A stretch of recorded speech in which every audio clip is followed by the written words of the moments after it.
Hello, my name is Brian.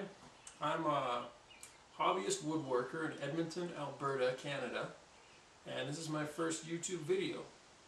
The point of this video is to answer the question, can a hobbyist woodworker use an HVLP spray gun powered by a very weak entry-level consumer compressor and achieve professional quality finishing on woodworking projects? My answer to that question is yes, you can. I think I'm doing it. But there certainly are some limitations, and that's really the reason I wanted to make this video, to show people what you can expect if this is the sort of setup you go with. Now, there are some videos on YouTube that do a good job of showing you the ideal setup. There's a fellow named Jerry James, I think, that's got an excellent one out there. I would recommend that you watch it. He has done a great job setting up about a $700 compressor so that he can paint his car.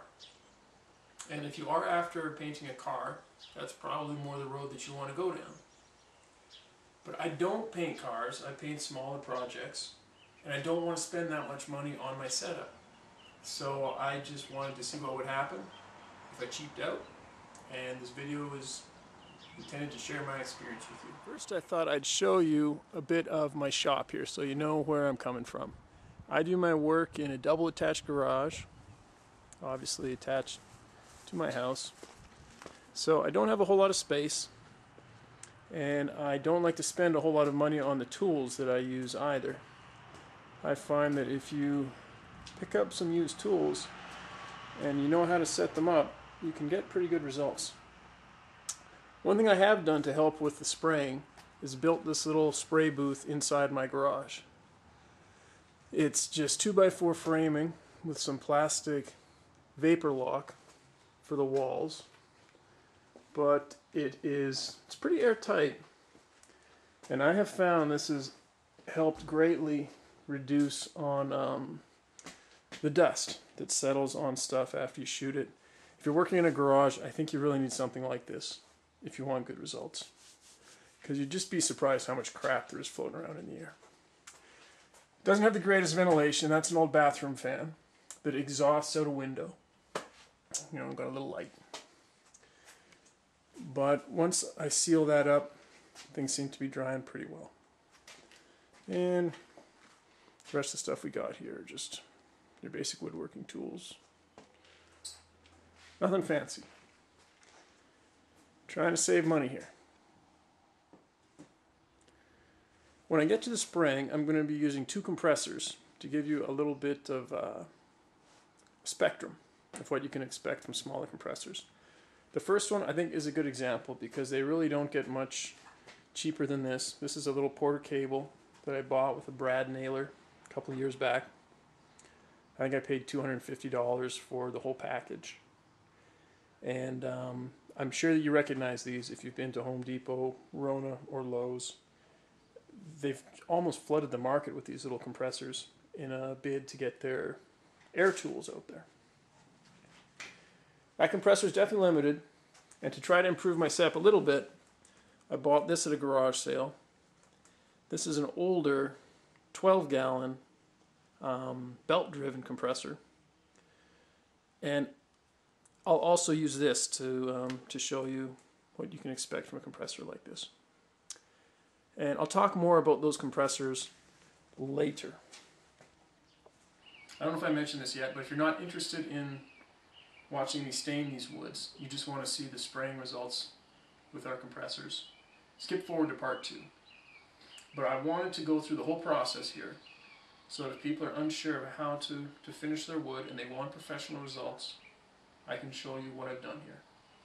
And then you'll get to see my results at the end. So dipping. Very easy. Just dip. And then I'm rubbing right onto my wood.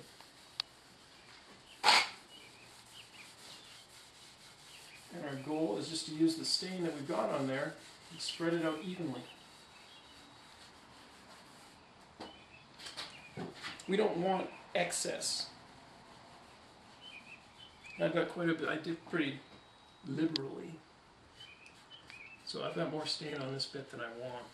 But I'm going to keep rubbing until it goes back into the applicator. And basically the thing you need to understand with staining is what you see is what you get. The stain is not going to hide imperfection while it dries. If you see imperfection when you put it on, you're going to see it when it dries. And the key to getting that nice smooth finish is the preparation before you put anything on. This is how I'm going to apply my stain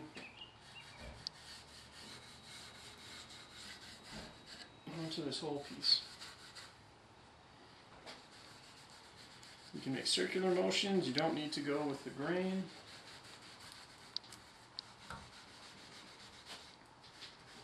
But you cannot leave excess runs or pools of stain, because that will dry unevenly.